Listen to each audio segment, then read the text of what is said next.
Mesdames et messieurs, Idriss Aberkane.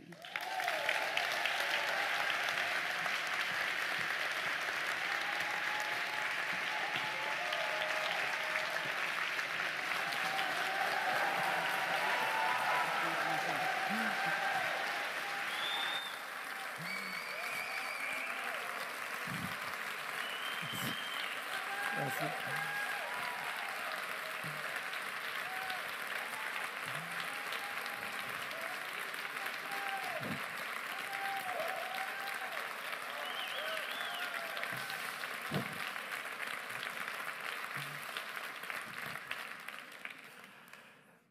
Ah là là, mais pourquoi vous me faites une standing ovation là? Je suis pas... Je suis pas un ancien SS pourtant.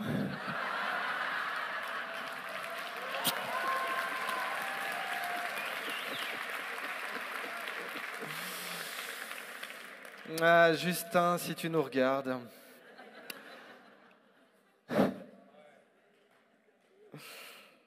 Alors, c'est vraiment une conférence nouvelle que je fais là, sur la question de la presse au XXIe siècle.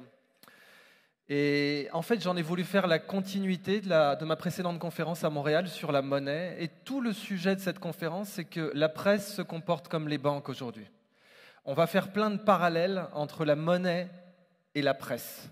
Parce qu'en réalité, un article de presse, c'est comme un billet de banque aujourd'hui. Il peut être utilisé pour financer des opérations, pour conduire des opérations. Et d'ailleurs, un article de presse, moi quand j'étais journaliste au Point, on appelait ça un billet. Tu dois me rendre ton billet pour telle date. Donc le parallèle est très intéressant à faire. Alors ma première partie, c'est sur la question du standard or. Vous savez, avant, les billets de banque étaient adossés à leur valeur en or. Donc c'était bien marqué ici, 10 $ sont récupérables en or à la demande auprès d'une réserve fédérale aux États-Unis. Même après la réserve fédérale, même après 1913, vous pouviez récupérer la valeur du billet en or. Mais en seulement 20 ans, alors là c'est seulement 5 ans, on est en 1928, la Federal Reserve est créée en 1913.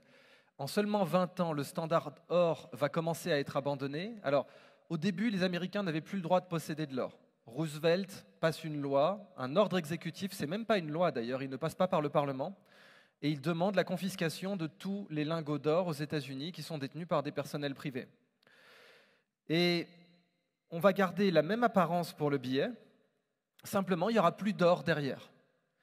Et en fait, le parallèle que je veux faire, c'est qu'avec la presse, mais aussi les publications scientifiques, on est passé d'un standard à l'autre, exactement comme pour la monnaie. On est passé du standard or à ce qu'on appelle la monnaie fiat. Donc c'est biblique, hein, fiat lux, que la lumière soit. Donc quand on dit la monnaie fiat, c'est que la monnaie soit. Je déclare que ceci est de la monnaie. C'est ça la monnaie fiat. Je déclare que ce billet a une valeur et que vous devez l'accepter pour rembourser n'importe quelle dette publique ou privée. C'est ce qui est marqué maintenant sur les billets. Eh bien, on est passé de la monnaie or à la monnaie fiat. On est passé aussi à une presse fiat. Avant, on avait une presse qui était basée sur les preuves. Et lentement, elle s'est mise à se baser sur les sources. Et c'est plus du tout la même chose. Une preuve doit être communiquée par une source, c'est vrai.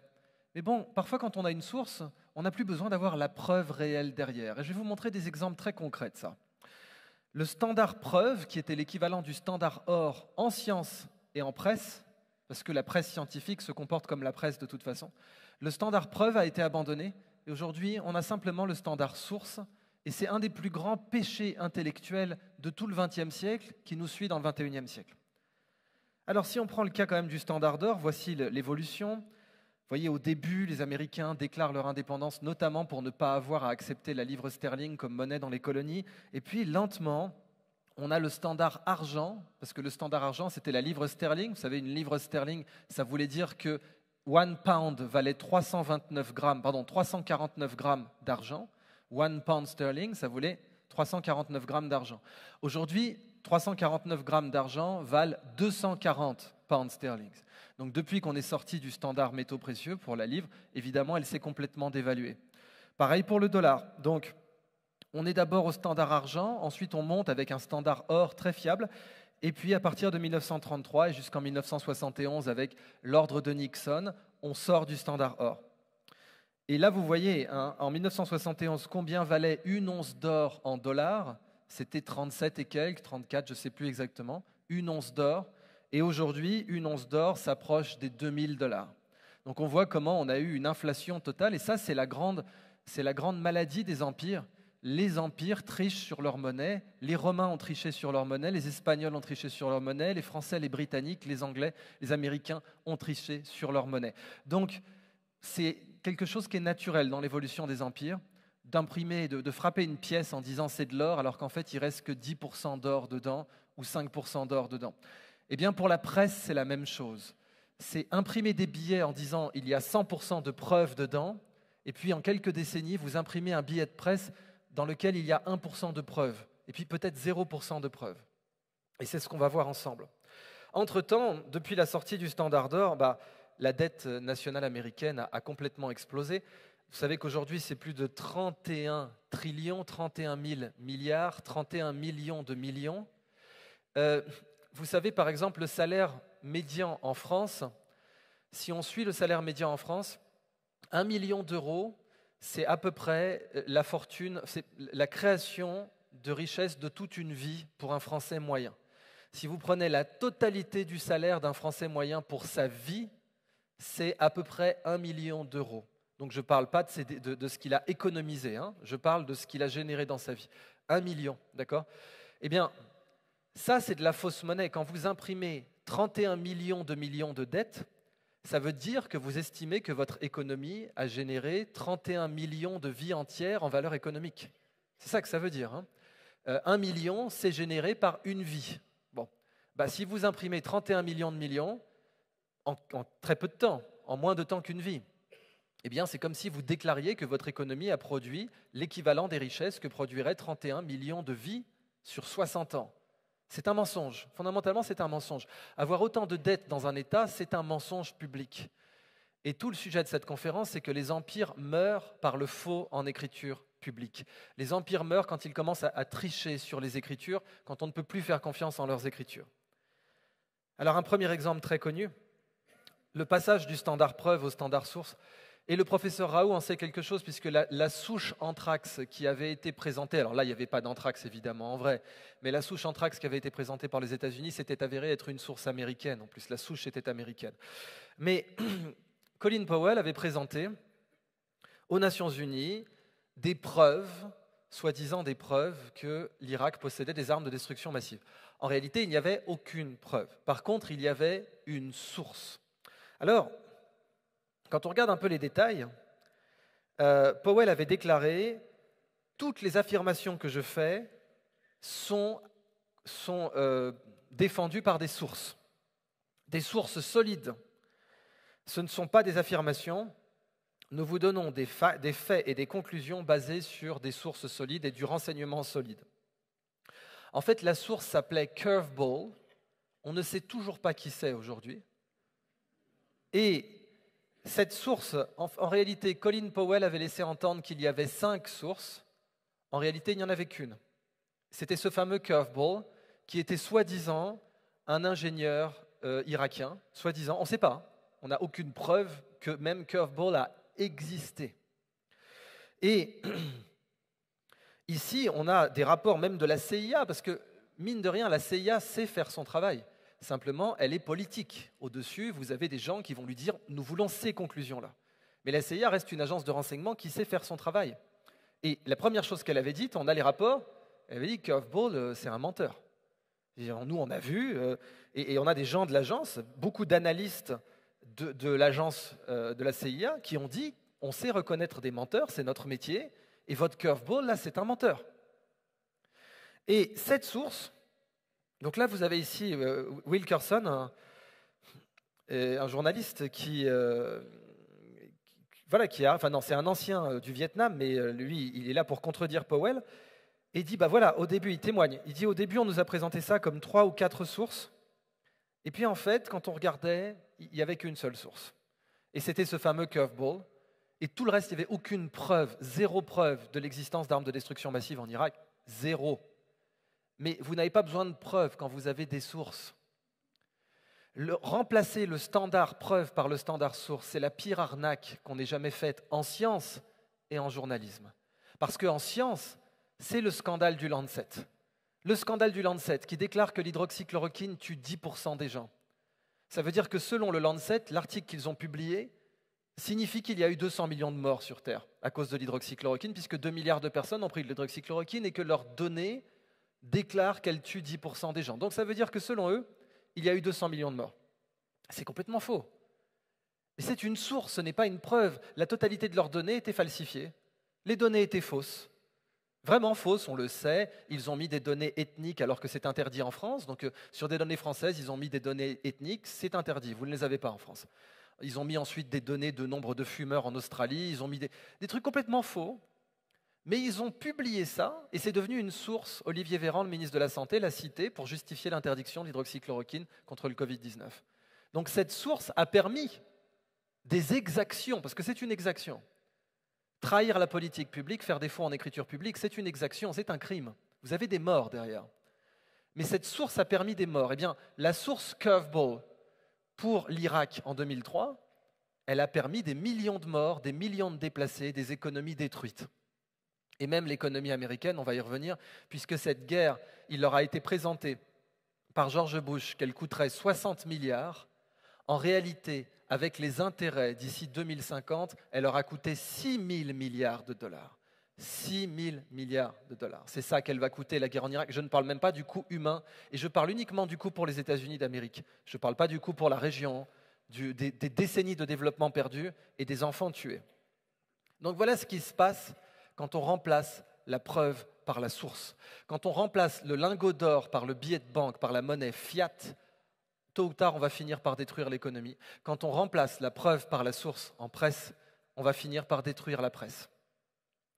Et la guerre en Irak, voilà, donc vous aviez à l'époque, là c'est un article de 2002, c'est CNN.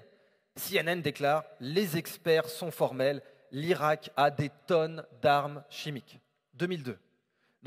2002, c'est bien après les inspections, c'est bien après la destruction des stocks, c'est bien après que les vrais experts aient dit non, l'Irak n'en a plus. Mais CNN le dit parce qu'il faut monter en puissance pour justifier la guerre. Vous avez bien sûr, après tout un tas de pièces qui étaient publiées dans la presse, c'est magnifique, l'Institut pour la paix, le United States Institute of Peace. Est-ce que la guerre en Irak ne serait pas par hasard une guerre juste? C'était leur titre. Il fallait vendre cette guerre. Et pour vendre cette guerre, il fallait créer des sources. Et là, vous aviez plein de sources qui disaient « Oui, nous pensons que ça serait une guerre juste ». Et bien sûr, Michael Hanlon, donc de la Brookings Institution, qui nous dit « Saddam Hussein est à 2 doigts d'avoir une arme nucléaire ». Bon, les armes nucléaires, c'est la raison pour laquelle c'est facile à contrôler avec les services secrets, c'est qu'il faut des centrifugeuses qui font la taille de cette pièce. Pour enrichir l'uranium, toutes les autres étapes sont très simples. Produire une arme atomique, c'est très facile. Mais la seule chose qui est difficile, c'est d'enrichir l'uranium. Et pour ça, vous avez des appareils qui sont impossibles à dissimuler. Et donc les inspecteurs, en l'occurrence, ne pouvaient évidemment pas les rater. Et en l'occurrence, on sait que l'Irak n'avait évidemment pas d'armes nucléaires. Mais bon, en 2002, quelques mois avant le début de l'opération, qui a été très lucrative, comme vous le savez, notamment pour Halliburton, la société de Dick Cheney, qui elle a fait un coup magnifique puisqu'elle a détruit et reconstruit. Donc Halliburton a été partie prenante à la destruction de l'Irak et à la reconstruction de l'Irak. Donc elle a gagné sur les 2 tableaux. Aujourd'hui, d'ailleurs, c'est ce qui se passe avec BlackRock en Ukraine. C'est un deal qui fonctionne très bien. Le pays est détruit, vous contribuez à le détruire, vous contribuez à le reconstruire. Alors, les peuples étaient complètement contre la guerre en Irak. Ça, c'était au Royaume-Uni. En fait, dans l'histoire du Royaume-Uni, les manifestations contre la guerre en Irak ont été les plus grandes manifestations de l'histoire du pays. Donc jamais il n'y a eu autant de gens dans la rue pour manifester contre quelque chose que pour la guerre en Irak du temps de Tony Blair. Mais pourtant, grâce à ces fausses preuves, ces sources qui n'avaient pas de preuves derrière elles, eh bien on a fait cette guerre quand même. Pourquoi ? Parce que les médias sont suffisamment puissants pour justifier une guerre.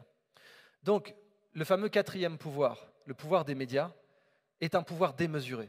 Il peut détruire des pays, il peut détruire des économies, il peut bouleverser des civilisations, il peut avoir des impacts qui vont durer 100 ans. Le pouvoir des médias est colossal. Et c'est pour ça qu'on a besoin de journalistes citoyens. Parce qu'en démocratie, la définition même de la démocratie, démos kratos, c'est le peuple qui possède les pouvoirs. Est-ce que le peuple possède les pouvoirs médiatiques? Non, en aucun cas, parce que le journalisme citoyen n'est pas encore assez répandu. On a besoin de micro-journalistes. On a besoin que chaque citoyen soit capable de produire un peu de billets de blog une fois par mois. Ce qu'a fait typiquement Samuel Grenier ici est très intéressant parce qu'il est comptable de formation. C'est la rigueur, la comptabilité. Mais ce n'est pas son métier d'être journaliste. Mais simplement, il a pris le temps et il a investi un peu de temps pour produire des billets de blog. On a besoin que les citoyens produisent davantage d'écriture. Parce que laisser le monopole de l'écriture de presse à un petit nombre, ça va nécessairement être une menace à la démocratie. Nécessairement. On va se retrouver avec d'autres situations où vous aurez des journaux qui vous diront des choses qui ne sont pas dans l'intérêt du public et qui iront contre la volonté populaire. Alors là, en l'occurrence, la volonté populaire pour l'Irak, c'était bien entendu au Royaume-Uni, mais aussi aux États-Unis, c'était de s'opposer à cette guerre dont on a vu les conséquences qu'elle a eues, la création de Daesh, etc., la déstabilisation de toute la région, et puis surtout le fait que non, Saddam Hussein n'avait pas d'armes de destruction massive. Alors, ce n'était pas la première fois qu'on avait des mensonges avec des fausses sources, en particulier pour l'Irak. Vous avez peut-être entendu parler du scandale de Naïra.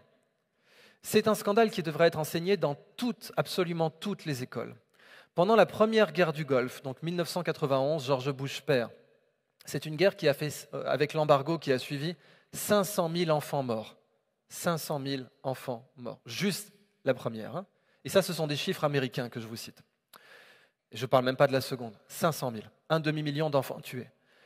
Eh bien, pour justifier cette guerre, les Américains ont auditionné une petite fille qui se faisait appeler Naïra et qui a déclaré qu'elle avait vu des soldats irakiens dans l'invasion du Koweït prendre les bébés dans les couveuses et les jeter par terre, donc les tuer. C'est horrible, c'est une sidération. En psychologie, on appelle ça la sidération. Prendre les bébés dans les couveuses et les jeter par terre. Donc assassiner des bébés qui ne sont même pas à terme puisqu'ils sont vraiment en couveuse. Bon, en fait, son témoignage était entièrement faux.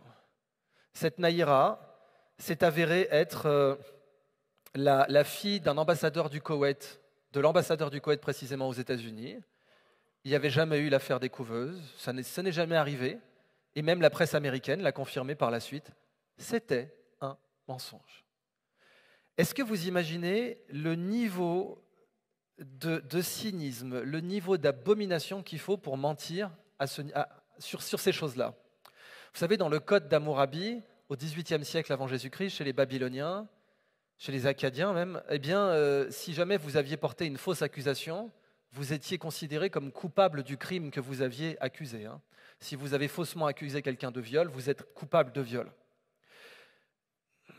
Ces gens qui ont organisé, bon, Naïra, elle n'est pas responsable de ses actes, mais ces gens qui ont organisé ce faux témoignage, avec en plus toute la sidération émotionnelle pour empêcher de le critiquer. Si vous êtes journaliste, vous dites « moi j'ai des doutes », vous imaginez. Tout le monde vous saute dessus, tout le monde dit « mais vous êtes un salopard ». D'avoir des doutes sur le témoignage de cet enfant qui parle de bébé sorti de couveuse, vous n'avez pas honte. Donc c'était impossible de poser le moindre doute. Et par ce faux témoignage, qu'on appelle en l'occurrence de la pédophrastie. La pédophrastie, c'est quand vous invoquez les enfants pour justifier quelque chose, en rhétorique, la pédophrastie. Pédo, l'enfant, phrastos, la phrase. Eh bien, par cette méthode de pédophrastie qui empêche de discuter, un journaliste ne peut pas dire « mais écoutez, nous, on a essayé de vérifier le témoignage de cette Naïra et on n'a trouvé aucune preuve. Si ce qu'elle dit est vrai, on aurait dû trouver des preuves, on n'en a trouvé aucune. » Ben, vous êtes immédiatement détruit, votre carrière est foutue en tant que journaliste si vous faites ça. Donc ça empêche toute discussion. Et donc, j'insiste, l'affaire de Naïra était un faux, elle aurait dû être enseignée dans toutes les écoles. Vous avez certains journalistes qui ont fait des parallèles sur la rhétorique, les méthodes émotionnelles, les arguments et la rhétorique émotionnelle entre Greta Thunberg et Naïra, c'est-à-dire la structure du discours. Des experts de la structure du discours ont dit que c'est assez intéressant de voir que le discours de Naïra a tout un tas d'éléments en commun sur le plan de ce qu'on appelle le pathos, l'usage des émotions. Dans la rhétorique, vous avez l'éthos, le logos et le pathos. Le pathos, c'est le plus puissant. L'éthos, donc le pathos, c'est les émotions. L'éthos, c'est la légitimité. C'est « je suis directeur de l'OMS, j'ai raison ». Ça, c'est l'éthos. Et le logos, c'est les arguments. Et vous pouvez supprimer le logos si vous avez l'éthos, vous pouvez supprimer l'éthos si vous avez le pathos. Dans la hiérarchie, le pathos gagne. Et là, eh bien, on a vraiment des experts du discours qui se sont intéressés à comparer. Typiquement, le discours de Greta Thunberg n'est qu'un discours de pathos en l'occurrence, mais la structure même de ce pathos est très intéressante à comparer à celle de Naïra. Alors, pendant ce temps-là, les journalistes qui faisaient du vrai métier de journaliste sont en prison. Et on a les preuves aujourd'hui que Hillary Clinton a envisagé de faire assassiner Julian Assange. Et aujourd'hui, il va être assassiné à petit feu pour ne pas en faire un martyr et dans une prison anglaise où il n'a pas accès à ses médicaments. Et son avenir est totalement incertain. Au pire, il sera extradité aux États-Unis. Et une de ces sources, mais en l'occurrence une source munie de preuves, c'était Chelsea Manning, Bradley Manning, devenu Chelsea Manning, qui avait des preuves, des témoignages directs et des documents, donc des preuves. Eh bien, Chelsea Manning est en prison à vie. Donc, quand Julian Assange nous dit « si les guerres peuvent être commencées par des mensonges, la paix peut être faite par la vérité ». Et on sait que le fait de faire tourner la planche à billets sur le plan monétaire, le pouvoir monétaire, a permis l'existence de la Première Guerre mondiale. Avant la planche à billets, une guerre devait se terminer parce qu'on n'avait plus de quoi payer les soldats. L'économie réelle rattrapait la guerre. Et c'est pour ça qu'on n'avait pas de guerre totale. Une guerre absolument totale, où la totalité de l'économie du pays est tournée vers la guerre, ne peut exister que quand vous avez la planche à billets. Et la Première Guerre mondiale n'aurait pas pu durer aussi longtemps si les États n'avaient pas commencé à se surendetter et à faire tourner la planche à billets comme des fous. Eh bien, la planche à fake news, c'est la même chose, elle peut vous permettre de faire durer des guerres. Et le seul contre-pouvoir que vous pouvez avoir face à la planche à fake news, c'est le journalisme citoyen. Parce que, de la même façon que les banques opèrent un peu comme si elles étaient une seule banque, c'est ce qu'on appelle le risque systémique. Les banques, on l'a vu dans la crise de 2007-2008, opèrent comme si elles n'étaient qu'une seule grande banque, sur le plan de la répartition des taux d'intérêt, sur le plan de la liquidité interbancaire, sur le plan même de leur stratégie. Elles opèrent comme si elles n'étaient qu'une seule banque. Eh bien, de plus en plus, on a vu, en particulier pendant le Covid, mais même du temps de l'Irak, on a vu la presse opérer de plus en plus comme si elle n'était qu'une seule presse.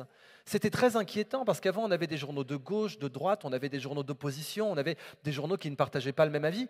Et puis de plus en plus, sur certains sujets pourtant décisifs, comme le Covid, comme les confinements, comme les guerres, on s'est vu avoir des journaux qui, normalement, avaient des opinions opposées, converger vers la même interprétation des faits, le même récit. Alors ça, vous savez, Nietzsche l'avait anticipé, puisque Nietzsche avait dit, c'est publié dans les fragments posthumes, mais ça faisait partie de fragments qui sont liés, je crois, au gai savoir. Il avait écrit « Encore un siècle de journaux et les mots pueront ». Et c'est exactement ce que l'on voit aujourd'hui, c'est-à-dire l'utilisation des mots, l'utilisation de certains termes pour influencer l'opinion publique, parfois même pour l'empêcher de réfléchir, parce que comme l'avait dit le général Patton, quand tout le monde pense pareil, ça veut dire qu'il y a quelqu'un qui ne pense pas. C'est très intéressant de considérer ça. Quand tout le monde pense pareil, il y a quelqu'un qui ne pense plus. Et aujourd'hui, cette propagation de la pensée unique sur certains sujets est devenue la plus grosse menace qui existe sur la démocratie. Alors, selon moi, les civilisations vivent et meurent par l'écriture. Pour qu'une civilisation existe, elle a besoin d'écriture, parce que l'écriture, c'est une façon de distribuer la confiance. Ça a commencé chez les Sumériens qui ont inventé la première écriture, mais regardez des choses toutes simples. Chaque jour, on met notre vie en jeu pour une écriture. On est dans un hôtel, je me suis rendu à ma chambre, j'ai pris l'ascenseur. Cet ascenseur, qu'est-ce qui me garantit qu'il est fiable et qu'il ne va pas me tuer? S'il n'est pas fiable, il va me tuer, cet ascenseur. Qu'est-ce qui me garantit ça? Une écriture. Vous avez une écriture ici. Ce que vous voyez sur cette slide, c'est le certificat d'inspection d'un ascenseur. Qu'est-ce que fait l'écriture dans une civilisation? Elle propage la confiance.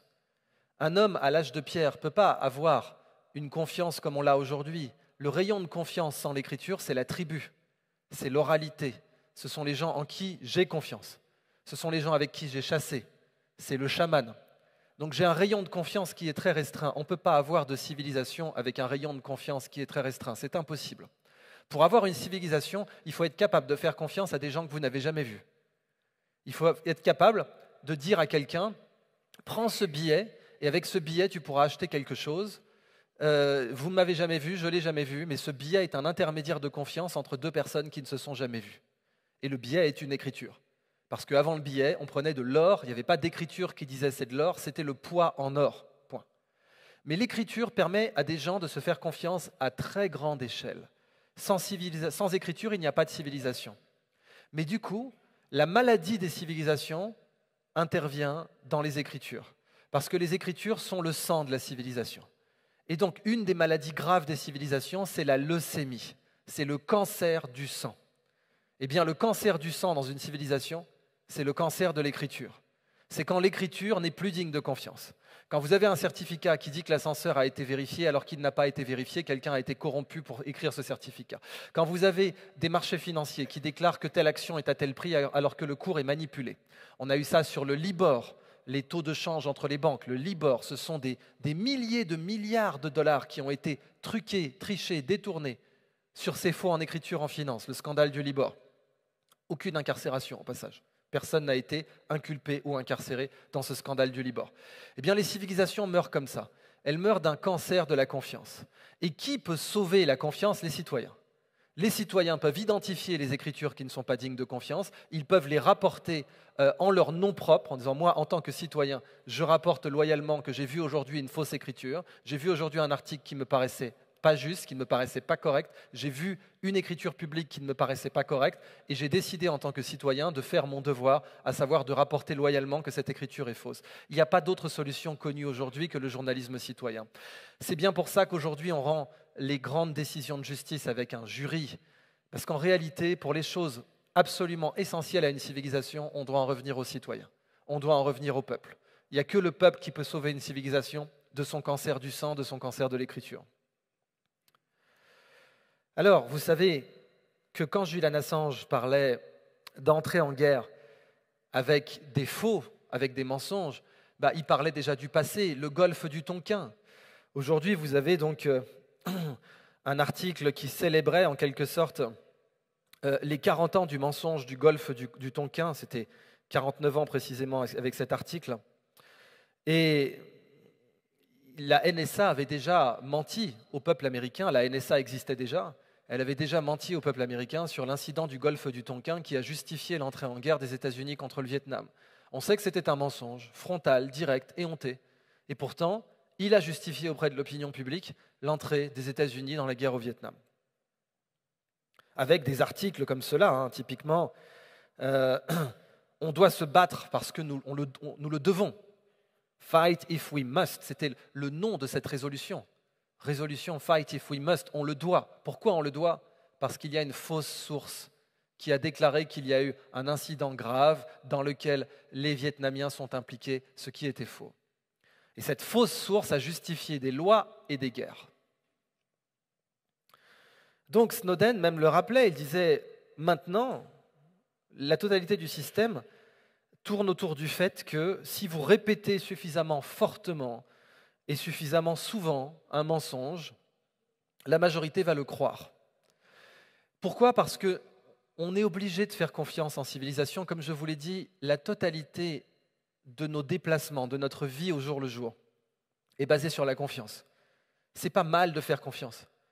Vous savez, des fois, vous voyez dans certains pays, vous avez des escroqueries, et vous avez certains pays où c'est plus facile de se faire escroquer que d'autres, et on accusera la personne escroquée de naïveté. On dira, tu as été naïf, mais en réalité, ce n'est pas de la naïveté, c'est de la civilisation.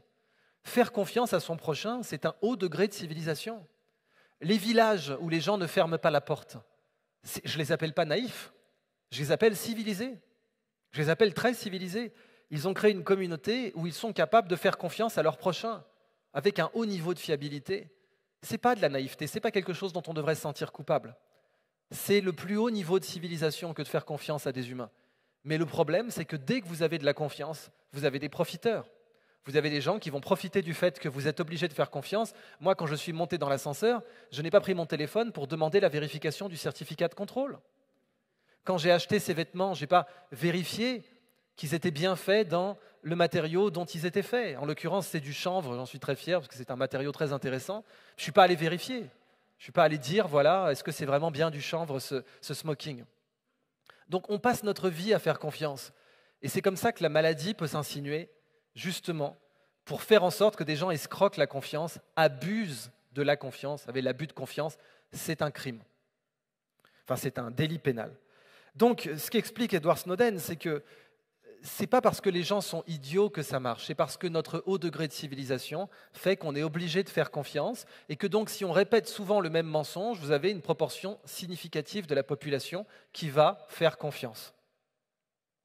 Alors on le sait aussi que le journalisme jaune, et vous voyez cette caricature date du 19e siècle, et on voit déjà la planche, comme la planche à billets, la planche à presse, avec de la nouvelle jaune, c'est-à-dire des fausses nouvelles, basées sur, et vous voyez, le sensationnalisme, les attaques, vous voyez, attaques sur les fonctionnaires honnêtes, attaques sur les fonctionnaires honnêtes. Tiens, ça vous rappelle rien? Les inspecteurs dans la guerre en Irak, le professeur Perron dans le Covid, le professeur Raoult, qui était fonctionnaire puisque payé par l'argent public français, et qui ont posé quelques questions, notamment quand on a voulu blanchir les prospectus publicitaires de Pfizer et de Moderna en disant que ce qu'avaient écrit Pfizer et Moderna était vrai. Ce qui s'est passé, littéralement, la presse a blanchi les déclarations de Pfizer et de Moderna qui disaient par exemple que leurs injectables étaient efficaces à 96%. Il n'y avait aucune preuve de cela, mais il y avait des sources. On vous a cité des sources. Et quand, dans la rue, vous doutiez, on vous disait « mais non, regarde, l'Express a écrit ça, le New York Times a écrit ça, CNN a écrit ça, CBS a écrit ça ». Je peux te citer au moins 30 sources qui confirment que le vaccin est efficace, que l'injectable est efficace à 96%. Mais je ne peux pas te citer les preuves. Elles sont où les données, les preuves expérimentales en science? On parle de preuves. À ça, par contre, je ne sais pas où elles sont. Et en l'occurrence, il n'y en avait pas. Donc, cette idée d'attaquer les officiels honnêtes, puisque ce sont les fonctionnaires, on a notamment le docteur Amin Umlil, que je salue, qui a été un des premiers à parler des étapes de la pharmacovigilance qui n'avaient pas été respectées dans la mise sur le marché de tous ces produits. Eh bien, eux ont été attaqués immédiatement. Donc, vous voyez, dès le 19e siècle, les caricaturistes savaient comment fonctionnait la presse jaune. Simplement, à l'époque, elle était l'exception. Et oui, on était à l'époque de Nietzsche. Cette caricature est contemporaine de Nietzsche, ou en tout cas de la publication de ses fragments posthumes, 1880 et quelques. Et donc, Nietzsche s'était sans doute rendu compte de ce qu'on avait cette maladie qui commençait à apparaître dans la presse, et il avait anticipé que cette exception allait devenir la règle, et qu'à une certaine époque, de la fin du XXe siècle ou du début du XXIe, on allait retrouver le journalisme jaune comme base standard absolue du journalisme. Donc là, on voit aussi sensationnalisme. Sensationnalisme, c'est Naïra. Naïra, les bébés sortis des couveuses, c'est sensationnel. Oui, mais c'est faux. Alors, pour bien comprendre les enjeux, affronter le monstre, parce que c'est un monstre, des gens qui convoquent une conférence de presse pour dire que des soldats irakiens ont sorti des bébés des couveuses et les ont jetés par terre, ce sont des monstres. On ne peut pas dire les choses autrement. Des gens qui justifient des guerres qui vont faire des millions de morts et de déplacés, ce sont des monstres, surtout s'ils le font par des mensonges. Donc, pour comprendre les enjeux, affronter le monstre de ce qu'est devenue la presse aujourd'hui, de ce qu'est devenue la presse milliardaire aujourd'hui, c'est l'acte le plus héroïque qu'un humain puisse faire de nos jours. Et ce n'est pas moi qui le dis, c'est le général Giap. Le général Giap, donc c'est le général de l'armée nord-vietnamienne, c'est un des plus grands généraux de tous les temps, vraiment de tous les temps. Il est considéré comme un des généraux les plus brillants de toutes les époques, parce qu'il a quand même battu l'armée française, l'armée américaine et l'armée chinoise dans sa vie, avec une armée vietnamienne improvisée, très mal organisée, etc. Et avec cette petite armée, il a battu la France, les États-Unis et la Chine. Et on a demandé au général Giap quelles étaient vraiment ses peurs, parce qu'il a affronté le napalm, il a affronté la torture, il a affronté l'incarcération, il a affronté les tentatives d'assassinat, et il a affronté les tirs d'artillerie, les bombardements, et l'agent orange, le défoliant pour faire tomber les feuilles des forêts au Vietnam, qui était un tératogène, qui était cancérigène, qui encore aujourd'hui, des enfants naissent déformés au Vietnam à cause des traces d'agent orange. Il a affronté tout ça, il a vu le napalm en face, il a vu ses soldats se faire tuer, et il a dit « Ne craignez pas l'ennemi, parce que la seule chose qu'ils peuvent prendre, c'est votre vie. Craignez les médias, parce qu'ils peuvent détruire votre honneur. » Donc vous avez quelqu'un qui est un des hommes les plus courageux de toute l'histoire humaine, qui vous dit le grand combat, le vrai combat, ce n'est pas le napalm, ce n'est pas les B-52, ce n'est pas les assassinats de la CIA, ce ne sont pas les tortures, ce ne sont pas les incarcérations, ce ne sont pas les armes chimiques, ce n'est pas l'armée française, ce n'est pas l'armée américaine, ce n'est pas l'armée chinoise. ce sont les médias. Voir le monstre qui est devenu la presse aujourd'hui en face et le contredire, et lui dire, même si vous êtes seul et que vous avez des preuves, qu'en face à vos preuves, la presse va vous asséner des sources qui sont fausses, arriver face à Naïra et aux journalistes qui ont fait cette mise en scène macabre, et dire, moi j'ai une preuve, et une preuve bat 1 million de sources fausses. Une preuve vaut plus qu'1 million de sources si elles ne sont pas adossées à une preuve. Eh bien ça, c'est l'acte de courage aujourd'hui qui est de loin le plus à demander dans nos civilisations. Et donc même Mel Gibson l'avait dit dernièrement, vous savez qu'il a financé le film Sound of Freedom, qui a été attaqué dans la presse de partout alors qu'il est basé sur une histoire vraie et notamment sur des témoins directs, notamment des circuits pédophiles à Carthagène en Colombie, qui est un haut lieu de la prostitution infantile dans le monde. Eh bien, il a répété, il a tout à fait raison, et là je vous parle en tant que psychologue. Vous demandez à n'importe qui quelle est sa pire peur, c'est l'humiliation publique. L'humiliation publique, pour le cerveau, est pire que la mort. Et c'est bien pour ça que vous avez dans beaucoup de civilisations des gens qui préfèrent se suicider que de faire face à une humiliation publique, qui préfèrent se suicider plutôt que de passer devant une commission et d'être humiliés publiquement. La honte publique, c'est quelque chose d'insupportablement douloureux pour notre cerveau. Et c'est pour cela, évidemment, que les médias peuvent devenir une arme, car ils sont capables d'infliger ce plus haut degré de la torture à un groupe de personnes, c'est-à-dire l'humiliation publique. Et l'humiliation à vie, même après votre mort. Prenez par exemple le professeur Luc Montagnier. Même après sa mort, on continuait à le diffamer. Même après sa mort, on a continué. On a continué à alimenter sa page Wikipédia de fausses sources. Et oui, vous aurez compris, sur Wikipédia, qu'est-ce que vous devez citer ? Des preuves ou des sources? Quand vous alimentez une page Wikipédia, vous pouvez mettre des petites sources, 1, 2, 3, 4. Vous voyez dans une page Wikipédia, il y a une affirmation. Et ensuite, vous avez des numéros qui sont des notes de bas de page. Et ces notes de bas de page indiquent pourquoi l'affirmation est vraie. Mais qu'est-ce qu'elles sont, ces notes de bas de page? Ce ne sont que des sources. C'est un article de l'Express, c'est un article du Monde, c'est un article de CNN. Et si vous en créez 15, vous avez 15 petites notes de bas de page que vous pouvez mettre après une affirmation. Et je vais vous en parler particulièrement pour Didier Raoult, dont on a complètement ravagé la page Wikipédia avec cette méthode du blanchiment de fausses informations, où on a créé des sources qui n'étaient pas basées sur des preuves, qui étaient fausses, mais qui étaient des articles de presse réputés. Et ces articles de presse réputés suffisaient à être cités dans Wikipédia pour porter des affirmations mensongères à vie, à vie. Parce qu'une fiche Wikipédia, c'est comme une fiche de Vichy, c'est une fiche de police, elle vous suit toute votre vie. Elle est là même pour vous suivre après votre vie, elle est là pour vous survivre, comme la page de Luc Montagnier. Et en blanchissant des fausses sources, vous pouvez détruire n'importe qui aujourd'hui. Et ça, c'est un phénomène qui est sans précédent dans l'histoire de l'humanité. Il a existé avant à petite échelle, mais de façon aussi globale, jamais. Donc l'enjeu, c'est ça. L'enjeu, c'est vraiment le monstre de la presse, c'est lui qu'il faut comprendre et attaquer. Alors, partie 2, je vous ai parlé du standard or, parlons du crédit et du discrédit. C'était quoi le loup de Wall Street? Le loup de Wall Street, c'était, on acquiert du crédit, on acquiert la confiance des gens, on a créé cette société qui s'appelle Stratton Oakmont. Jordan Belfort l'avait créée exprès pour qu'elle ait l'air sérieuse. On crée cette société et on vend des actions qui sont valables au début. On vend du Disney, on vend du Boeing, on vend des actions blue chip, des actions qui sont valables. Et une fois qu'on a acquis la confiance des gens, c'est ce que disait Jordan Belfort, on déverse la merde de chien. Une fois qu'on a leur confiance, on leur vend des actions de merde. On leur vend des actions qui ne valent rien, et c'est là qu'on gagne de l'argent. Et tout Stratton Oakmont a été créé comme ça. Tout. C'était, d'abord on acquiert la confiance, et ensuite on exploite la confiance. D'abord on acquiert du crédit, ensuite on vend de la merde. Et ça, en fraude financière, on appelle ça la fraude pump and dump. Pump and dump. On fait monter le prix, ensuite on effondre l'action en vendant des actions en grande quantité. Alors, exemple crédit-discrédit.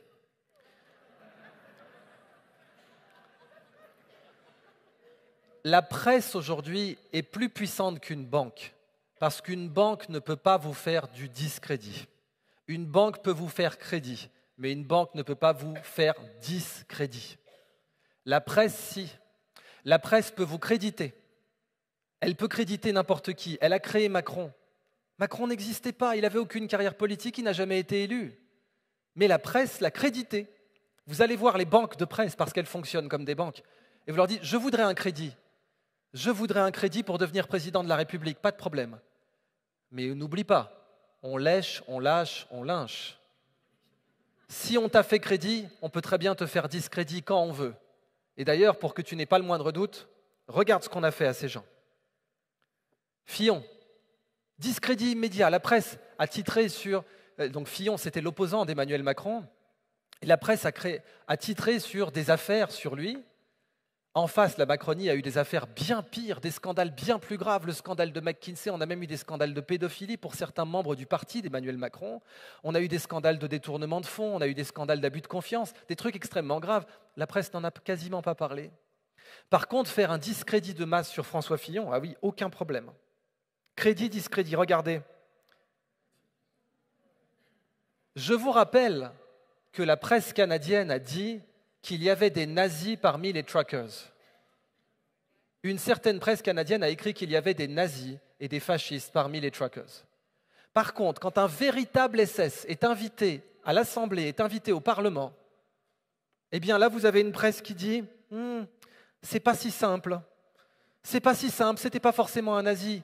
C'est pas parce qu'il était de la Waffen-SS et que son unité a participé à des crimes de guerre, on en a les preuves, et que les textes de loi sont formels sur les crimes de guerre. Si vous êtes membre d'une unité qui a participé à des crimes de guerre et que vous n'y êtes pas opposé, vous êtes responsable et vous êtes un criminel de guerre. Les textes de loi, les jurisprudences sont formels là-dessus.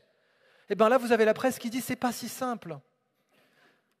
J'aurais bien voulu voir la presse dire « c'est pas si simple pour les costumes de François Fillon ». Ah ça oui, j'aurais bien voulu voir la presse dire « c'est pas si simple ». Donc, aujourd'hui, la presse peut vous faire crédit ou discrédit à la demande. Par exemple, Joe Rogan. Alors voilà, vous avez CNN qui a changé la couleur. Alors c'est magnifique. Quand il a été malade, comme il avait fait la promotion de l'ivermectine, CNN change la couleur. Mais alors le pire, c'est qu'après, vous avez un article de presse qui dit « Ah, nous n'avons pas trouvé de preuve que CNN a changé la couleur. » Bon ben... Je vous laisse vérifier. Et puis donc vous avez la FDA qui va donner des sources et qui va dire l'ivermectine est un vermifuge pour chevaux. Et ça c'est une source citable. La presse va reprendre cette source, elle va la blanchir, elle va la recopier, la démultiplier et la valider. Mais ça c'est un mensonge. Parce que la vraie preuve qui est plus puissante que la source, la preuve c'est que l'ivermectine est une molécule qui a gagné le prix Nobel en 2015. Et que c'est une molécule en effet exceptionnelle en antiparasitologie, et que quand ils disent que c'est un vermifuge pour chevaux, ils oublient qu'il n'y a pas de prix Nobel de médecine vétérinaire. Eh oui, et ça j'ai vu aucun journaliste le rappeler. Quand la FDA a dit ça, j'ai vu aucun journaliste dire « mais attendez, comment elle a pu gagner le prix Nobel si c'est une molécule strictement vétérinaire, alors qu'il n'y a pas de prix Nobel de médecine vétérinaire ?» Je ne comprends pas. Crédit, discrédit. On peut créditer n'importe qui quand on possède le pouvoir de la presse, on peut discréditer n'importe qui quand on possède le pouvoir de la presse. C'est pour ça que c'est un pouvoir colossal, absolument colossal. Et c'est pour ça que c'est un pouvoir beaucoup trop important pour être laissé dans les mains des groupes médiatiques actuels. Ce pouvoir est beaucoup trop important pour ne pas être dans les mains des citoyens. Parce que c'est le pouvoir suprême qui fait les premiers ministres, qui fait les chefs d'État, qui fait les présidents et qui fait les guerres. Donc, les citoyens doivent s'emparer de ce pouvoir. Regardez, ça c'est magnifique. Ici, vous avez Joe Biden qui serre la main d'un membre du Ku Klux Klan. Ça, c'est factuel. Ce type est un membre du Ku Klux Klan. Eh bien, comment la presse va gérer ça pour essayer de garder du crédit à quelqu'un qui serre la main d'un membre du Ku Klux Klan? Je vous ai dit crédit, discrédit, on peut créditer qui on veut. Même un type qui serre la main d'un membre du Ku Klux Klan en étant de gauche puisqu'il est démocrate. Eh bien, fact-check. Robert Byrd, dont Joe Biden a fait l'éloge à ses funérailles, n'est pas un grand sorcier du Ku Klux Klan. Ah ben là, vous me dites, c'est bon. Quand vous lisez l'article, vous savez ce qu'il dit, l'article? L'article dit, il n'est pas grand sorcier du Ku Klux Klan, il n'était que cyclope exalté.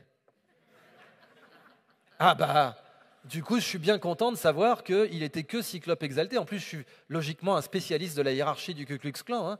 Donc, je suis très content de voir que Et voyez, le citoyen moyen, il voit ça, ça décrédibilise toute la news. Ils utilisent le fait que quelqu'un a dû écrire que c'était un Grand Wizard alors que ce n'était qu'un Cyclope machin chouette. Eh bien, du coup, toute la nouvelle est décrédibilisée. Il y a un doute. On appelle ça le cyber blurring, le floutage cyberfloutage. C'est-à-dire la vraie information, c'est oui, fact-check, Biden a serré la main, était ami personnel d'un membre du Ku Klux Klan. Oui, ça c'est vrai, c'est factuel, c'est la preuve. Et vous avez le fact-checking qui dit « Non, ce n'était pas un grand sorcier, donc ça va ». Un autre cas, c'était sur Klaus Schwab. Klaus Schwab, on a présenté la photo à côté comme son père. Alors ça, je vous le confirme, c'est faux. Ce n'est pas son père, c'est exact, ce n'est pas son père. Là, la photo qui est là, ce n'est pas son père. Fin de la discussion ? Non, mais la vraie vie, les vraies preuves, c'est que le père de Klaus Schwab était bien un industriel salué par Hitler qui a reçu le prix d'une usine modèle du Troisième Reich. L'usine du père de Klaus Schwab a reçu le prix usine modèle du Troisième Reich. Et elle employait de la main-d'œuvre concentrationnaire pour fabriquer des armes chimiques et des lance-flammes. Et ça, c'est la vraie vie. Et ça, c'est la preuve. Mais vous avez les fact-checkers qui vont utiliser le fait qu'un type sur Telegram a mis une photo qui n'avait rien à voir et vont dire « cette photo est fausse ». Donc tout est faux. Cyber blurring, une technique très utilisée en fact-checking aujourd'hui, qui vous permet de continuer à créditer des gens même quand les preuves sont sorties, parce que ça amène le doute, ça détruit votre confiance. Donc même quand les preuves sortent que le père de Klaus Schwab était un industriel nazi décoré par le Troisième Reich, qui fabriquait des lance-flammes avec de la main-d'œuvre concentrationnaire, ça commence à faire beaucoup sur un curriculum vitae, eh bien on vous dit oui, non, mais c'est peut-être faux parce que cette photo est fausse, qui n'a rien à voir. La comptabilité en partie double. J'ai parlé de la comptabilité dernièrement dans ma conférence sur la monnaie. Quand on a inventé la comptabilité en partie double, c'était notamment pendant les croisades. Parce que pendant les croisades, vous pouviez être un chevalier qui a pris de la dette à Paris. À Paris, vous empruntez 15 sacs d'or. Et à Jérusalem, vous posez 5 sacs d'or sur la table. Alors vous êtes riche. Vous avez posé 5 sacs d'or. Quelqu'un qui vous voit arriver à Jérusalem se dit « ce type est riche ». Parce qu'il ne sait pas qu'à Paris, il doit 15 sacs. Et la comptabilité en partie double a été inventée pour éviter cette fraude, parce que c'est une fraude. Et vous avez des sociétés qui ont fraudé comme ça, comme Olympus, comme Enron notamment. Et comme Altis, qui reste une merveille du genre, puisque Patrick Drahi est milliardaire, alors qu'il est dans le viseur du fisc suisse pour 7 milliards d'impayés, et que sa société est endettée de 60 milliards pour un chiffre d'affaires inférieur à 20 milliards. Personne ne sait quand et comment cet argent va être remboursé, et c'est pour ça que BFM TV est en train d'être vendu aujourd'hui. La comptabilité en partie double. Savoir quel est l'actif et le passif. Exemple. Oui, en France, on a eu un faux patient. Alors ce faux patient, il est arrivé à la télé, il a dit « vaccinez-vous parce que je souffre et j'ai eu tort de ne pas vouloir me vacciner, alors vaccinez-vous, moi je souffre ». C'était un faux patient, le mec. Il a été décoré de la Légion d'honneur en France. Pour de vrai. Hein. Et il se trouve qu'il a été condamné aussi. Il a été interdit d'éligibilité, mais ça ne l'a pas empêché d'avoir la Légion d'honneur, pas de problème. Hein. Eh bien, quand c'est sorti, le monde a dit « oh, c'est un imbroglio ». C'est un imbroglio, c'est une erreur. Ce n'est pas une manipulation, ce n'est pas un mensonge, ce n'est pas un crime de presse. C'est un imbroglio. Circuler, il n'y a rien à voir. Hein. C'est pas grave, c'est vrai, se déguiser en patient, faire des fausses déclarations, c'est un imbroglio, c'est pas délibéré, on est d'accord. C'est comme si je vous disais que Naïra, là, avec les fausses couveuses, c'est un imbroglio. C'est pas des gens qui ont délibérément choisi de prendre quelqu'un, de changer son nom, de lui faire un faux témoignage. Non, c'est un imbroglio. Bon. Alors, le passif et l'actif, c'est par exemple le journal L'Express qui a attaqué Didier Raoult, mais constamment. C'était même impressionnant de voir comment c'était constant. Ce serait bien de connaître son passif un peu. Moi, je suis allé le chercher, son passif. Ils ont été condamnés notamment en diffamation pour des propos qui frisaient l'incitation à la haine raciale. Ils ont écrit que le maire de Goussainville, une ville de banlieue française, était fiché S, ça veut dire sous-entendu, était éventuellement un terroriste. Hein. C'était ça le sous-entendu. Bon, c'était complètement faux. Complètement. Ils ont perdu en diffamation. Le propriétaire du journal a été condamné. Il s'appelle Alain Veil. Il continue à publier des trucs. D'ailleurs, il a racheté tout l'Express. Avant, il n'était propriétaire que de 49%. Donc c'est important de faire la comptabilité en partie double des journaux, hein, de savoir un peu quel est l'actif, quel est le passif. Hein, parce que vous n'allez voir que les sacs d'or qui sont déposés comme ça. Vous ne voyez pas ce qu'ils doivent à la vérité. Ça, vous ne le verrez pas. Alors typiquement, ce qui est magnifique, c'est ce blanchiment de fausses informations. Regardez toutes les sources qui disent que Didier Raoult a préconisé le VIX Vaporub. Alors c'est une molécule, je ne sais pas si vous l'avez au Canada. Bon. Alors regardez toutes les sources, ce sont des sources. Il n'y a aucune preuve. Moi j'ai vu la vraie déclaration de Didier Raoult, elle est sur Internet. Il a dit, la marque VIX, il n'a même pas parlé de Vaporub, il a dit la marque VIX possède tout un tas de molécules qu'il faudrait tester. On ne sait pas, ça ne vaut rien, elles sont gratuites, elles sont hors brevet, certaines sont dans des brevets, il faudrait les tester, c'est tout ce qu'il a dit. Eh bien, regardez comment c'est le blanchiment de fausses informations. Vous avez quelqu'un sur Twitter qui écrit « Oh, Didier Raoult parle du VIX Vaporub, c'est son nouveau dérapage ». Ensuite, vous avez un blogueur qui reprend le tweet, et ensuite, vous avez un journaliste qui reprend le blog. Et là, c'est devenu une information. Et ces informations sont toujours là sur Internet. Et si vous êtes un ennemi de Didier Raoult, vous pouvez toujours citer ses sources.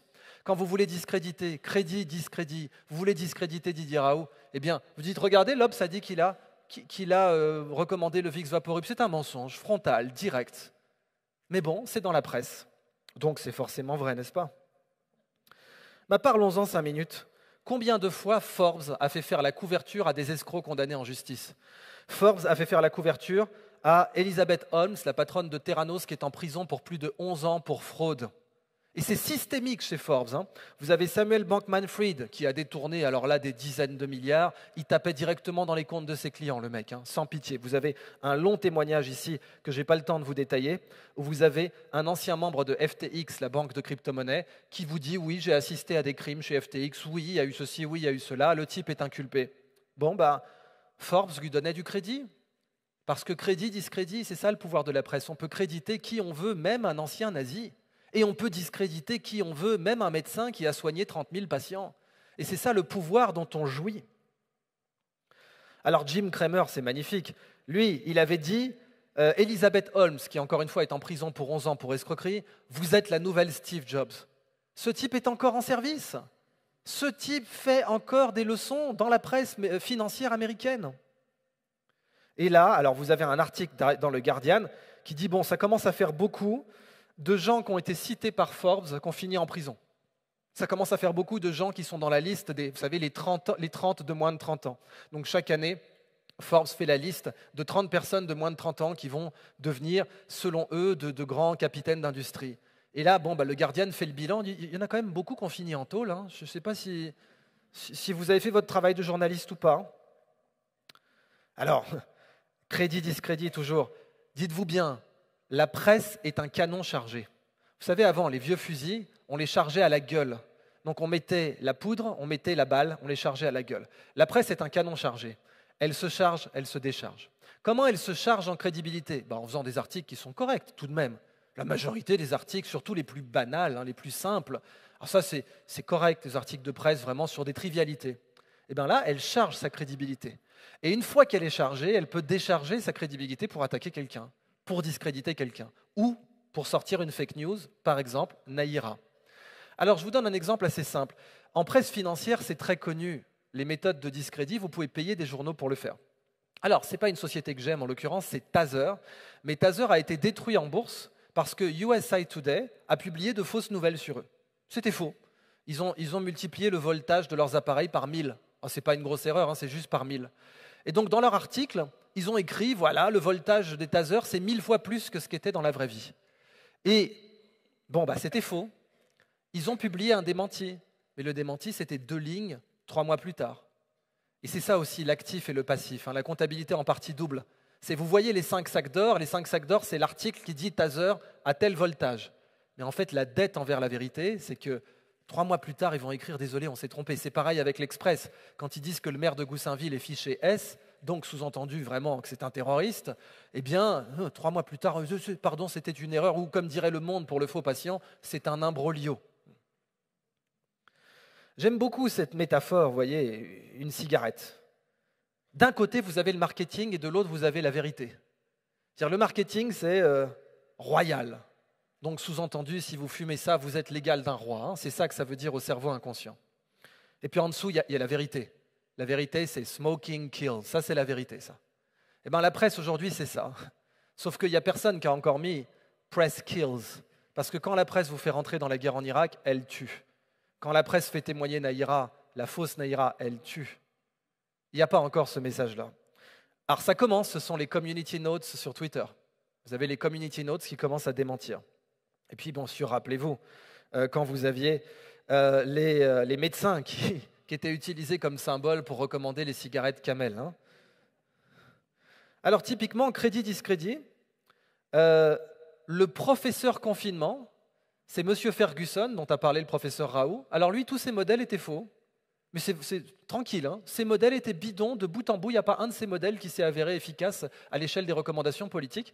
Mais alors lui, la presse continue à le créditer. Hein. Pas de problème. Aucun discrédit sur lui. La presse continue à le créditer. Il est toujours en poste à l'Imperial College. Tout va bien. Et d'ailleurs, la presse vous dit que ces modèles ont aidé à sauver des dizaines de vies à travers le monde. Aucune preuve scientifique de cela. Zéro. Pas de preuve. Mais une source. Une source qui dit ça, oui, tout à fait. Mais bon, une preuve reproductible de ça, non, pas vraiment, puis je vous rappelle que la Suède n'a pas confiné. Alors, les modèles, d'ailleurs, il faut se rappeler quand on fait de la comptabilité en partie double, toujours dans le parallèle presse-monnaie, les modèles, eux aussi, ils ont des petits caractères comme les contrats ou comme les cigarettes. D'un côté, vous avez la promesse royale et puis de l'autre, vous avez la vérité qui est que non, la cigarette, ça vous tue en fait. Donc d'un côté, la cigarette est présentée comme un flambeau de la liberté par Bernays. Vous savez, donc Bernays, quand il voulait, disait c'est un flambeau de la liberté. Non, la vérité, c'est que la cigarette, c'est une tige à cancer. Ça, c'est la vérité. Mais la communication, c'est que c'est le flambeau de la liberté. Eh bien, dans les modèles, c'est la même chose. Quand on vous présente des conclusions avec des modèles, n'oubliez jamais que vous verrez jamais dans la presse les modèles parler de leurs hypothèses. Ah oui, en tant que scientifique, on sait que pour faire un modèle, il faut des hypothèses. C'est impossible de faire un modèle sans hypothèse. Alors les hypothèses, ça peut être les courbes vont se prolonger, ça peut être telle molécule a tel effet, ou on suppose que... Bon, c'est des hypothèses. Même le modèle de Black et Scholes qui a obtenu le prix de la Banque de Suède en mémoire d'Alfred Nobel, il n'y a pas de prix Nobel d'économie, hein, il a été créé dans les années 70, Nobel n'a pas créé de Nobel d'économie. Mais ce qu'on appelle le Nobel d'économie, c'est le prix de la Banque de Suède en mémoire d'Alfred Nobel. Eh bien, les équations de Black-Scholes ont gagné ce prix, mais elles sont faites sous hypothèse. Et beaucoup d'analyses, comme Mandelbrot, grand mathématicien, ou Nassim Nicolas Taleb, les ont attaquées en disant leurs hypothèses ne sont pas vérifiées sur les marchés financiers. Et c'est une des raisons pour lesquelles on a eu la crise de 2007-2008. Une des raisons. Donc quand vous voyez dans la presse dire qu'un modèle prédit telle conclusion, très souvent c'est pour les politiques publiques. Hein. C'est un modèle dit, vous devez arrêter de manger ça, ou vous devez manger des insectes, ou vous devez arrêter de vous déplacer, ou vous devez faire ci, ou vous devez faire ça. Ce sont systématiquement des modèles qui vous donnent ces conclusions. Et ces conclusions sont présentées comme des faits scientifiques testables, alors qu'en réalité, ce sont des modèles. Eh bien, un modèle qui ne déclare pas ses hypothèses, c'est un modèle qui vous ment. Parce que les hypothèses, c'est comme les impôts, ça se déclare. Et quand vous voyez quelqu'un qui passe à la télévision, qui vous parle des résultats d'un modèle sans vous avoir parlé des hypothèses fondamentales, là, vous avez un phénomène aussi de blanchiment de fausses informations. Parce que la chose la plus importante d'un modèle, ce sont ses hypothèses. Alors, dans les fake news, des choses merveilleuses. David Pujadas, présentateur de journal en France. Là, vous voyez un tweet uniquement où il n'est pas trop mouillé. C'est pas trop grave ce qu'il a dit. Il a dit Amélie Topol, un vieux char soviétique d'exposition récupéré par les Russes pour réparation. Bon. C'est un T-70 de la Deuxième Guerre mondiale. Mais il a ouvert son journal télévisé en disant « Personne n'est dupe, ils vont l'envoyer au front ». Crime de presse, crime de presse. Parce que là, c'est de la désinformation. La guerre en Ukraine, c'est sérieux. Rien que du côté ukrainien, il y a eu au moins 700 000 morts et blessés, plus proche de 1 million de morts et de blessés graves, rien que du côté ukrainien. La Charte de Munich déclare que le public a un droit fondamental à être informé. Ça, c'est un crime de presse. Ouvrir un journal télévisé en lisant une dépêche, en disant les Russes sont en train de réparer un vieux T-70 de la Deuxième Guerre mondiale tellement ils n'ont plus d'armement en Ukraine, alors que la vérité des faits, c'est que les Russes occupent aujourd'hui 27% du territoire ukrainien. Je me demande comment ils occupent 27% du territoire ukrainien avec des chars des années 70, T-70 de 1940, qui en plus est un monument. C'est même pas qu'il y en a 10 000, là, il y en a un. Alors vous avez eu aussi, on vous a mis une image. Vous voyez, ça c'est une cheminée, ça. Ça c'est une cheminée. Eh bien, vous avez le 20h de France 2, le service public, qui a présenté ça comme un missile. Et c'est un missile. Et mieux que ça, ils ont dit c'est la faute aux Russes. Non, mais quand on les a pris la main dans le sac, on les a pris, ils disent, mais attendez, c'est une cheminée, ça. Ils ont dit, non, mais c'est la faute aux Russes. Ah oui. Ben, c'est eux qui ont installé la cheminée, certainement. Donc, il faut être vigilant, et c'est là que les notes de la communauté sur Twitter peuvent être utiles, mais c'est là qu'on a besoin d'avoir un journalisme citoyen. Ça, c'est du passif de presse.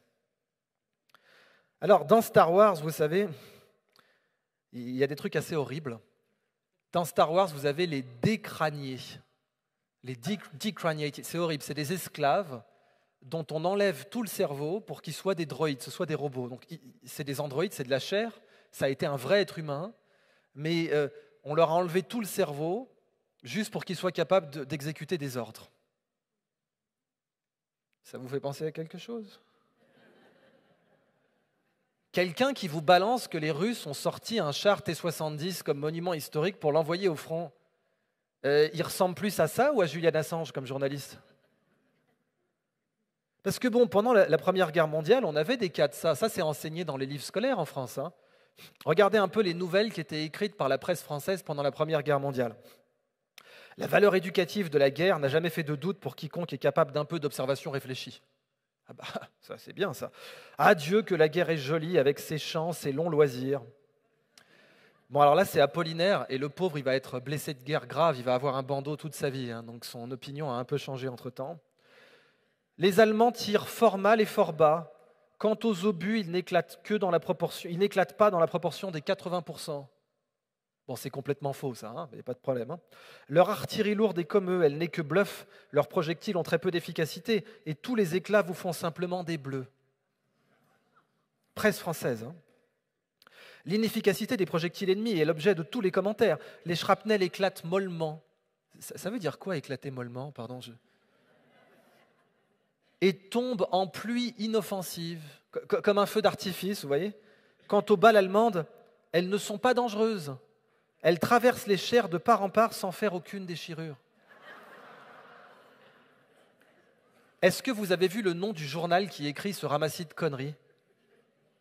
L'Intransigeant.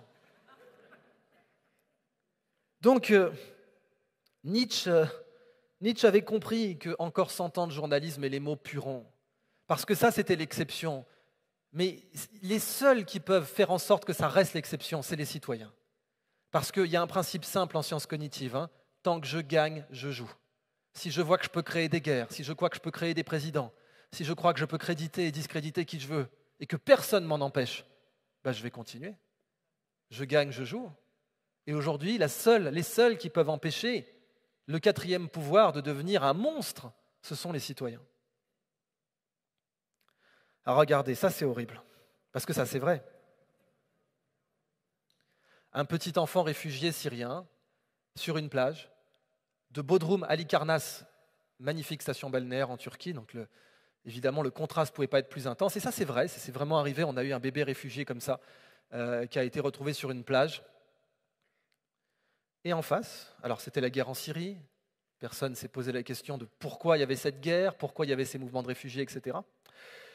Là, c'est un enfant. Puis vous avez Madeleine Albright.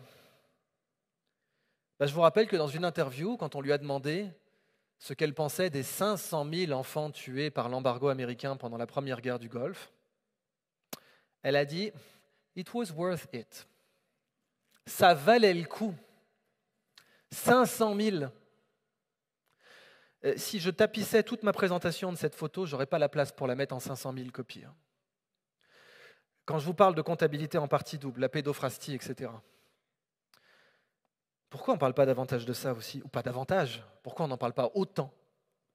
Pourquoi ? Quand vous avez une secrétaire d'État américaine, chef de la diplomatie, qui vous dit que pour la première guerre du Golfe, faire 500 000 morts, enfants, ça valait le coup. Mais imaginez quelqu'un qui aurait dit « ça valait le coup, là ». Imaginez le monstre, le salopard que c'est, quelqu'un qui dira « ça valait le coup ». Ça valait le coup. Et comme je vous l'ai dit, le vrai coût de la guerre en Irak, ça vient d'être publié. Donc, annoncé à 60 milliards par l'administration Bush, aujourd'hui, donc, a dépensé à date 1,6 000 milliards, et avec les intérêts, d'ici 2053, 6 000 milliards. Alors, crédit, discrédit, je vous ai parlé de Jim Cramer, je vous ai dit qu'il avait dit que Elizabeth Holmes de Theranos était la nouvelle Steve Jobs alors qu'elle est en tôle pour escroquerie. Alors lui, c'est une légende. Tout ce qu'il dit, c'est le contraire qui se passe.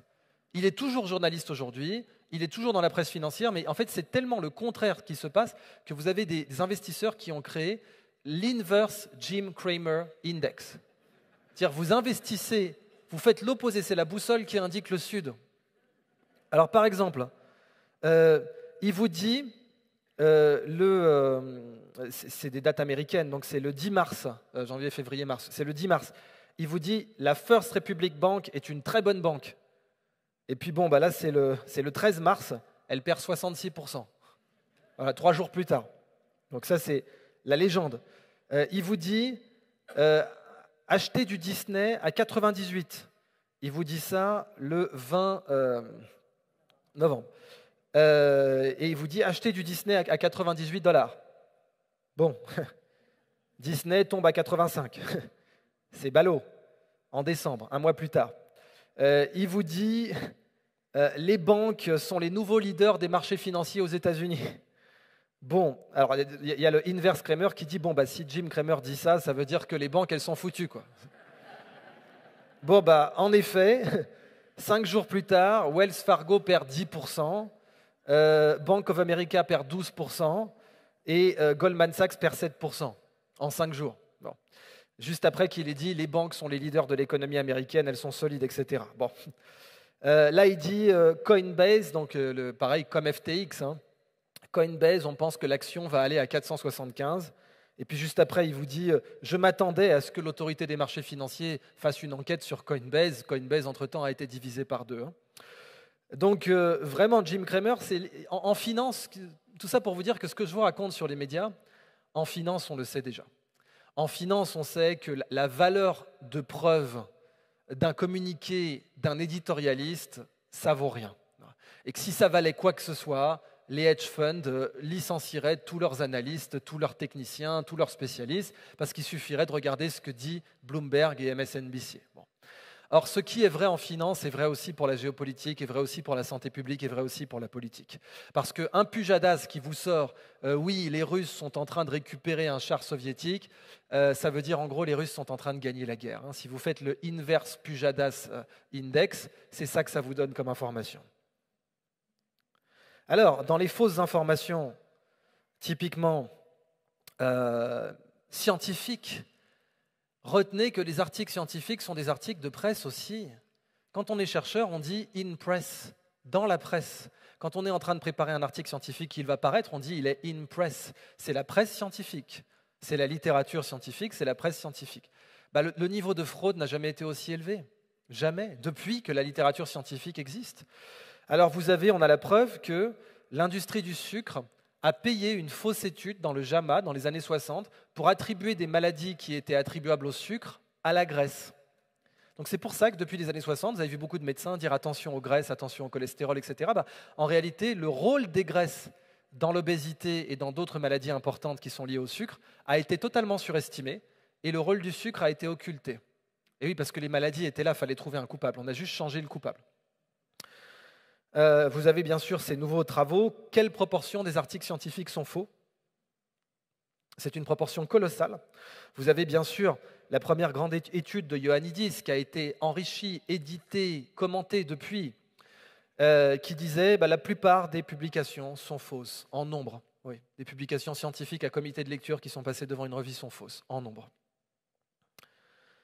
Et encore une fois, l'industrie du sucre a agi pour truquer des données dans des journaux scientifiques pour attribuer des symptômes à la graisse plutôt qu'au sucre. Alors vous savez que c'est valable aussi pour les événements sportifs. Je vous ai parlé des maladies de la civilisation. Dès qu'on a la confiance qui circule, vous avez des profiteurs qui vont créer des leucémies de la confiance. Même dans le sport, on sait qu'il y a des matchs qui sont truqués. Et donc il faut être vigilant. Par exemple, Interpol a identifié dès 2007 15 matchs truqués dans une année. Jusqu'à 80 pays, entre 60 et 80 pays, qui truquaient des matchs de football, donc de soccer, quoi. Et l'Espagne a démantelé un grand réseau en 2023, c'est tout récent, 15 septembre 2023. L'Espagne a démantelé un très très grand réseau avec Interpol d'organisations qui truquaient des matchs sportifs. Je vous parle de matchs de ligue, de matchs très importants, bien sûr. Je rappelle que Bernard Tapie a fait de la prison ferme pour avoir acheté un petit match, OM Valenciennes. Là, on parle de 80 pays, on parle de 15 ans d'une année, aucune inculpation. Alors, maintenant, si, heureusement, mais jusque-là, aucune inculpation. Alors, je veux reprendre sur ce debunking des médias pour arriver à ma conclusion. Vous aviez Didier Raoult qui était passé sur BFM TV, donc la fameuse BFM TV qui appartient au groupe Altis, le groupe surendetté qui est en train de la vendre aujourd'hui parce que leur situation est catastrophique sur le plan financier. Et Didier Raoult avait dit, mais tout le monde sait dans l'industrie que Bill Gates a un poids majeur sur l'OMS. Bon. Eh bien, Bruce Toussaint, qui est un Pujadas de deuxième zone si vous voulez, a dit c'est un dérapage complotiste. C'est un dérapage complotiste d'affirmer ça. Immédiatement, source, plein d'articles de journaux ont paru pour dire que c'était un dérapage complotiste. Et même que le valeureux Bruce Toussaint a recadré le méchant Didier Raoult. Vous voyez, c'est comme dans les westerns de John Wayne. Vous savez, il y a le chapeau blanc, le chapeau noir. Hein. C'est comme pour le catch. On reconnaît le gentil, on reconnaît le méchant, on met un chapeau blanc, on met un chapeau noir. Bon, dans la vraie vie maintenant, faisons du journalisme citoyen. Là, je vous cite les données officielles de l'OMS sur les 5 plus gros donateurs en 2018. Les États-Unis d'Amérique, 281 millions, la Fondation Bill et Melinda Gates, 229 millions, le Royaume-Uni, 205, et l'Alliance Gavi, 158. Oh, c'est quoi l'Alliance Gavi, dites-moi ? Créée, financée, organisée, structurée par Bill Gates. Ce qui fait que si vous avez juste des capacités en addition, eh bien vous voyez qu'en effet, Bill Gates donne plus que les États-Unis d'Amérique, qui sont le premier donateur de l'OMS, et qu'en effet, l'OMS ne peut pas se passer du soutien financier de Bill Gates. Or, qu'est-ce que c'est l'OMS ? C'est la source des sources. C'est comme quand vous êtes Nestlé et que vous privatisez des sources d'eau potable. Quand vous êtes Nestlé, vous privatisez Vittel, vous privatisez San Pellegrino, vous privatisez des sources d'eau potable. Quand vous êtes Bill Gates, vous privatisez des sources intellectuelles. Quand Instagram censurait des informations sur le Covid, qu'est-ce qu'il mettait en dessous ? Pour les vraies informations, allez voir l'OMS. Il vous mettait l'OMS est financé par Bill Gates ? Je ne crois pas. Hein. Je n'ai pas vu ça sur Instagram, je n'ai pas vu ça sur Facebook, je n'ai pas vu ça sur LinkedIn qui appartient à Bill Gates, puisque ça appartient à Microsoft. Je n'ai pas vu ça, non. J'ai publié des fois des informations sur LinkedIn, j'ai été censuré, on m'a fermé mon compte, j'ai dû m'excuser. C'est vraiment un acte de contrition, j'ai dû dire je comprends, je m'excuse. Oui, ce genre d'informations, typiquement, vous mettez, allez voir l'OMS, l'OMS a raison. Oui, l'OMS a dit que le vaccin était efficace à 100%. Ah, pas 96, on n'en est plus là, non, 100%. Y compris contre la transmission. Allez, je termine mes dernières slides. Le patron de la CIA a vraiment prononcé cette phrase. Il y a des actions de la CIA, on les a appelées l'opération Mockingbird, l'oiseau moqueur, mais en fait, ce n'est pas une opération de la CIA, c'est un fil rouge. C'est continu. Et ça a été révélé par la commission de Church en 1975. Donc c'est révélé, il y a des témoins. Et on a le patron de la CIA, je pourrais même vous citer le témoignage, il y a 2 témoins qui l'ont entendu dire directement cette phrase. On saura que notre programme de désinformation est complété quand tout ce que pensent les Américains est faux. Le patron de la CIA, il n'a pas le droit d'intervenir sur le territoire américain, normalement. D'après la loi, il n'a pas le droit, c'est censé être interdit. Bon. Eh bien, l'opération Mockingbird, dont j'insiste, ce n'est même pas une opération, c'est un fil rouge. Ça a été appelé opération Mockingbird, mais la CIA ne l'a jamais appelé comme ça. C'est un programme d'infiltration des rédactions de presse dans le monde entier, où vous avez des agents de la CIA dans les grandes rédactions, notamment du New York Times, qui agissent sur les sources. Et ce que je vous raconte a été révélé par la commission de Church, une enquête sénatoriale en 1975. Rien n'a été fait depuis 1975 pour empêcher ça. Il n'y a pas eu d'actions qui ont été faites avec des rapports pour garantir que la CIA ne puisse plus interagir, agir sur la presse. Et c'est même enseigné dans des livres d'histoire aujourd'hui. Ça, c'est une copie d'un manuel d'histoire américain, donc c'est quand même très bien qu'il y ait certaines écoles qui fassent l'effort de dire, voilà, on va apprendre à nos élèves ce qu'est l'opération Mockingbird. Et là, c'est la source originale, mais les témoins en particulier. Alors, à votre avis, qui c'est ce monsieur ? Je vous présente Jimmy Wales, le fondateur de Wikipédia. Alors, Wikipédia, au départ, était un entrepreneur du porno. Jimmy Wales était un entrepreneur du porno. Il avait créé un site pornographique qui s'appelait bomis.com. Et là, vous voyez la publicité de bomis.com. Et puis un jour, il a fait une dépression nerveuse, il s'est dit, je vais devenir encyclopédiste, c'est quand même beaucoup plus classe. Alors, il a créé une encyclopédie qui s'appelait Nupédia, sans mauvais jeu de mots par rapport à son activité précédente. Et cette encyclopédie n'a pas marché. Alors, il a décidé d'ouvrir à tout le monde la possibilité de l'éditer, et c'est devenu Wikipédia. On lui a présenté une technologie qui s'appelait le wiki, ça veut dire rapide, ça veut dire vite fait. Wiki, c'est du créole pour dire quick, vous voyez, c'est du hawaïen, c'est du créole hawaïen, wiki, quick, c'est du créole. Et donc, oui, ça veut dire on fait les pages à l'arrache, on les bricole, quoi. Et là, il crée Wikipédia. Et puis, entre-temps, vous avez le cofondateur de Wikipédia qui, lui, n'était pas un entrepreneur du porno, lui, c'était un professeur de philosophie. Il a dit « je ne touche plus à Wikipédia parce que la CIA et le FBI la manipulent trop et qu'aujourd'hui, ce n'est plus une source fiable. » Enfin, ça n'a jamais été une source fiable in the first place, mais on n'a jamais cité Wikipédia comme source, c'était un agrégateur de sources. Mais quand les sources sont empoisonnées et contrôlées, l'agrégateur de sources, comme on dit en modélisation scientifique, garbage in, garbage out. Si vous faites rentrer de l'ordure dans le modèle, c'est de l'ordure qui va sortir du modèle. Et donc, si toutes les sources sont empoisonnées, même en supposant que la CIA et le FBI n'opèrent pas sur les pages Wikipédia, on en a des preuves aujourd'hui. Même s'ils ne le faisaient pas, les pages ne seraient pas fiables. Mais là, en l'occurrence, c'est Sanger, le cofondateur de Wikipédia, qui vous le dit. Et il vous dit cash, vous ne devriez pas faire confiance à Wikipédia. C'est le mec qui a créé Wikipédia. Le vrai gars, pas bomis.com qui a juste mis de l'argent de son site porno pour la financer. Un vrai professeur de philosophie qui a créé le concept. Et vous dit, vous ne pouvez plus citer Wikipédia, vous ne devez plus lui faire confiance. Et là, notamment. Alors, en conclusion, Richard Francis Burton avait dit « Fais de ta pensée un empire ». Votre pensée, c'est un compte en banque.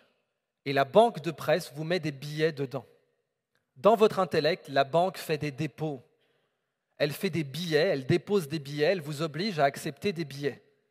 C'est vous qui devez décider que certains billets sont démonétisés. C'est vous qui devez vérifier le filigrane du billet. Dire « Attendez, ce billet-là, oh là, cette banque-là, elle a déjà fait défaut par le passé, laisse-moi vérifier le billet. » Je vais le passer à la lumière, je vais vérifier qu'il est bien vrai, parce que cette banque-là, par exemple, c'est l'Express. Ouh là, l'Express, ils font de la fausse monnaie journalistique très souvent. Je vais quand même triplement vérifier. Fais de ta pensée un empire. C'est le prérequis pour être un journaliste citoyen. Fais de ta pensée un empire. Et en conclusion, vous avez dans Le Seigneur des Anneaux une très belle métaphore, une très belle parabole, qui illustre selon moi parfaitement la situation. Dans Le Seigneur des Anneaux, vous avez un personnage qui est le héros, mais c'est un clochard. C'est un homeless, sans domicile fixe. C'est Aragorn. C'est le vrai roi du Gondor. Il est roi.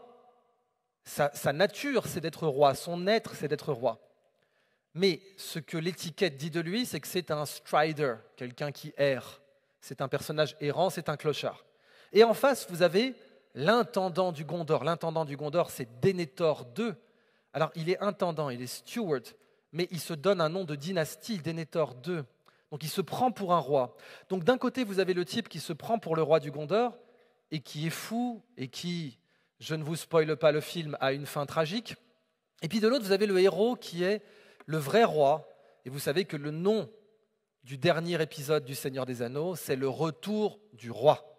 Et le clochard, qui a toujours été le vrai roi, va enfin reprendre le trône du Gondor. Eh bien, c'est ça que j'appelle de mes vœux dans la presse au XXIe siècle. C'est le retour du roi. Dans une démocratie, le roi, c'est le peuple. Le pouvoir de la presse est de très loin le plus puissant au monde, puisqu'il peut faire et défaire les chefs d'État, puisqu'il peut faire et défaire les présidents, puisqu'il peut faire ou défaire le crédit, puisqu'il peut discréditer ou créditer qui il veut. Eh bien, la seule chose que j'appelle dans le journalisme citoyen, c'est un retour du roi, et le roi, c'est vous.